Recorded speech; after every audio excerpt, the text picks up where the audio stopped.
Aware but unchanged. More people are in therapy right now than at any point in Western history. Self-improvement book sales hit record numbers every single year.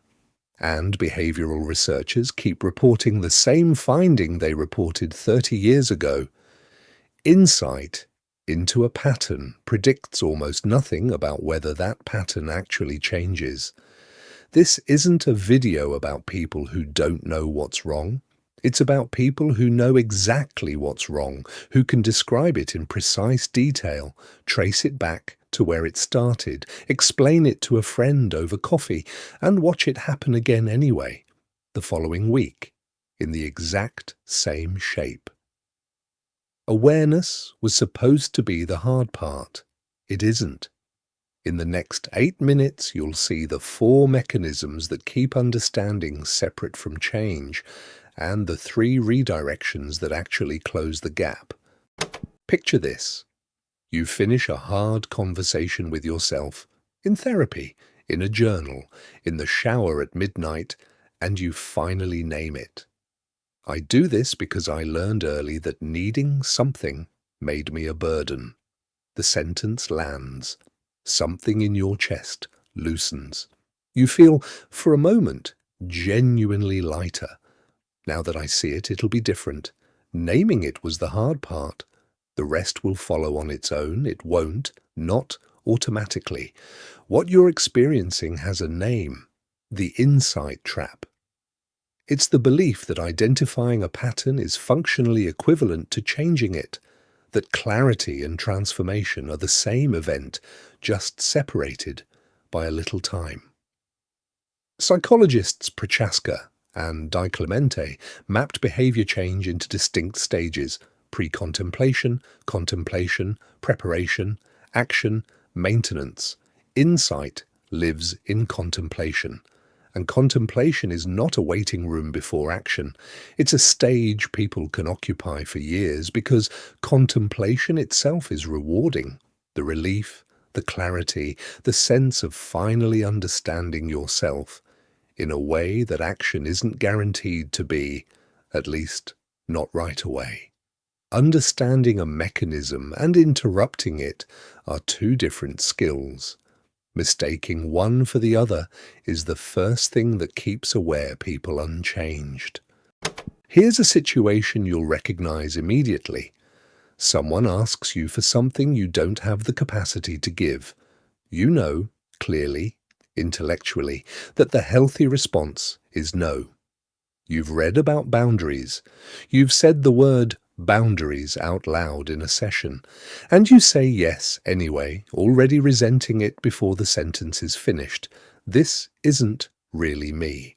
Once I get through this rough patch, I'll be different. This is the identity lag, the fact that your self-concept updates far slower than your knowledge does. Psychologist Daryl Bem's self-perception theory describes how people infer who they are largely from watching their own behavior, not from their stated intentions. Every time you act inside the old pattern, you hand yourself fresh evidence for the old identity, regardless of what you now understand intellectually about why the pattern exists. Knowing better doesn't overwrite the file. Only new behavior, observed by you, repeated enough times does that. Until then, the insight and the identity run on separate tracks. And identity, not insight, is what predicts the next decision. You've had the breakthrough conversation, you've written the 4-page journal entry, you close the notebook and feel something that resembles accomplishment. I processed it today. That counts as progress. Sometimes it does, often it doesn't. And the difference is easy to miss because both versions feel identical from the inside. This is insight substitution, using self-analysis as a stand-in for the behavior it's supposed to precede, because analysis is safer and pays out faster than action does. Researchers Trapnell and Campbell drew a sharp line between 2 things that look alike from the outside: reflection which is self-examination in service of understanding, and rumination, which is self-examination that circles without resolving. Their finding was uncomfortable. Sophisticated, articulate self-analysis can function exactly like rumination when it never converts into a changed behavior. The eloquence of the insight has nothing to do with whether it's doing any work. Talking about the pattern can become the whole relationship you have with the pattern. That's not failure to understand yourself.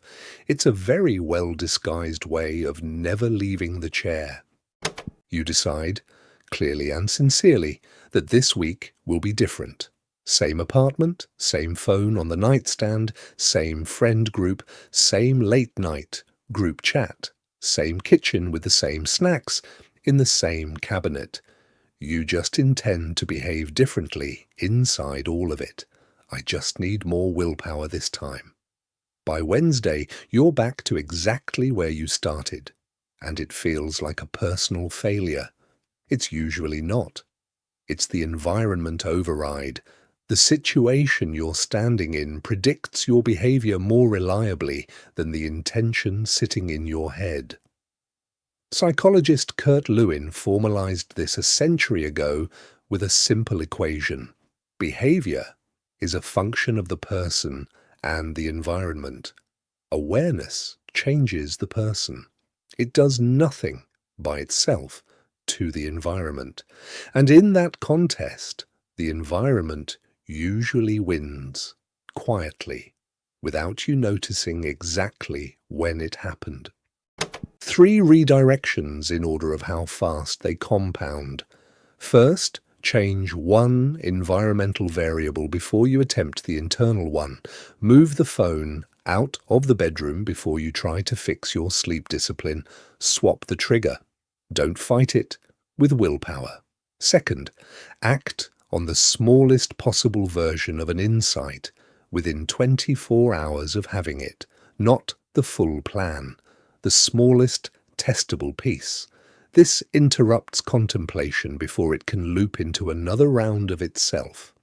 Third, replace one reflection session this week with one measurable behavioral trial, not another entry describing the pattern, one small specific action that tests whether anything actually moves.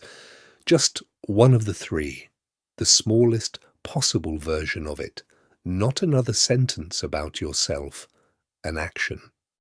Insight got you here. Direction is what gets you out.